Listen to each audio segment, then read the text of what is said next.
வணக்கம் நேயர்களே, நீங்கள் இணைந்திருப்பது வெற்றி டிவியின் புதிர் நிகழ்ச்சியோடு. புதிர் நிகழ்ச்சியில் மக்கள் பலரினதும் கவனத்திற்கும் விமர்சனத்திற்கும் உட்படுத்தப்படும் விடயங்கள் தொடர்பில் பார்த்து கொண்டிருக்கின்றோம். அந்த வகையில் இன்றைய காணொலியில் பார்க்க போற விடயம் என்னவென்றால், மன்னார் மாவட்ட பொது வைத்தியசாலையில் தாயும் சேயும் மரணம் அடைந்த சம்பவம் தொடர்பில் தான்.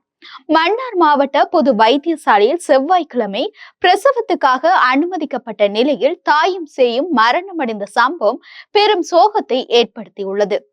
மன்னார் பட்டித்தோட்டம் பகுதியைச் சேர்ந்த 28 வயதான வனஜா என்ற திருமணமாகி 10 வருடங்களேயான இளம் தாயே நேற்றைய தினம் செவ்வாய்க்கிழமை மன்னார் வைத்தியசாலையில் பிரசவத்திற்காக அனுமதிக்கப்பட்ட நிலையில் உயிரிழந்துள்ளார்.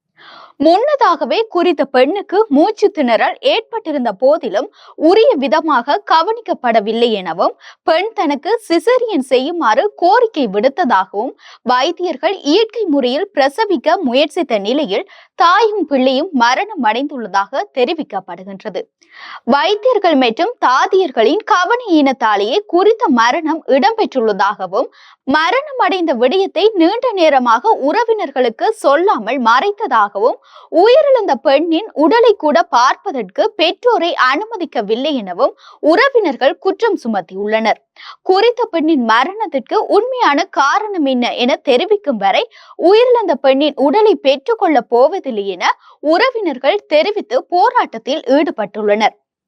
இந்த நிலையில் சம்பவ இடத்தில் பொதுமக்கள் பாதிக்கப்பட்ட பெண்ணின் உறவினர்கள் கூடியிருந்த போதிலும் வைத்தியசாலை பணிப்பாளர் பொறுப்பு வாய்ந்த அதிகாரிகளோ சம்பவ இடத்திற்கு நீண்ட நேரம் வருகை தரவில்லை எனவும் அவருடைய தொலைபேசியும் இயங்கவில்லை என உறவினர்கள் குற்றம் சாட்டியுள்ளனர். ஆஸ்திரேலியா, கனடா, நியூசிலாந்து போன்ற நாடுகளுக்கான ஃபேமிலி PR விசாவினை 50% ஆஃபருக்கு வழங்குகின்றனர். கொடகும்புர கன்சல்டன்சி கம்பெனி பிரைவேட் லிமிடெட். எங்களிடம் permanent resident visa, visit visa, business migration, residence by investment, citizenship by investment, student visa.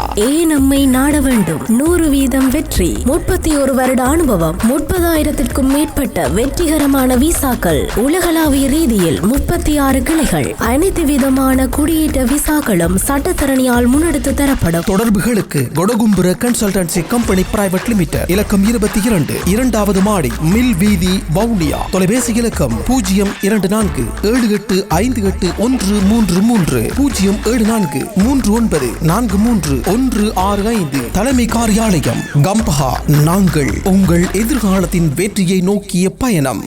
குறித்த பிரசவ விடுதியில் பணிபுரியும் சில ஊழியர்கள் தொடர்ச்சியாக கவனஈனமாக செயற்படுவதாகவும் வேலை நேரத்தில் நாடகங்கள் பார்ப்பதாகவும் தொலைபேசிகளை அதிகம் பயன்படுத்துவதாகவும் பிரசவ விடுதிக்குள் நாய்கள் நிற்பதாகவும் அவற்றை கூட அவர்கள் கண்டு கொள்வதில்லை எனவும் பிரசவத்திற்காக அனுமதிக்கப்பட்ட பெண்கள் தெரிவிக்கின்றனர். அண்மையில் மன்னார் வைத்தியசாலையில் இளம் தாய் சிந்துஜா குழந்தை பெற்ற நிலையில் சில நாட்களின் பின்னர் இரத்த போக்கால் மீண்டும் மன்னார் வைத்தியசாலைக்கு சென்ற போது அங்கு வைத்தியசாலை ஊழியர்களால் கவனிக்கப்படாத நிலையில் உயிரிழந்ததாக தெரிவிக்கப்பட்டு பெரும் சர்ச்சை ஏற்படுத்தியிருந்தது. இதனைத் தொடர்ந்து அவருடைய கணவர் தனது சொந்த ஊரான வவுனியா பனிக்கர் புளியங்குளத்தில் வசித்து வந்த நிலையில் தவறான முடிவெடுத்து உயிரை மாய்த்து கொண்டார். இவ்வாறான பின்னணியில் மன்னார் பொது வைத்தியசாலையில் பிரசவ விடுதியில் கவன ஈனத்தால் இவ்வருடத்தில் இடம்பெற்ற 3வது மரணம் இது என்பது குறிப்பிடத்தக்கது. இவற்றிற்கு முற்றுப்புள்ளி வைக்கப்படுமா? புதிய அரசாங்கமானது இதற்கொரு நீதி வேண்டி கொடுக்குமா? அந்த வகையில் இன்றைய காணொலியில் மன்னார் மாவட்ட பொது வைத்தியசாலையில் தாயும் சேயும் மரணம் அடைந்த சம்பவம் தொடர்பில் பார்த்தோம். இது போன்ற இன்னும் ஒரு விடயத்தோடு மீண்டும் உங்களை நான் புதிர் நிகழ்ச்சியில் சந்திக்க காத்திருக்கின்றேன். புதிர் போடுவது நாங்கள், முடிவெடுப்பது நீங்கள்.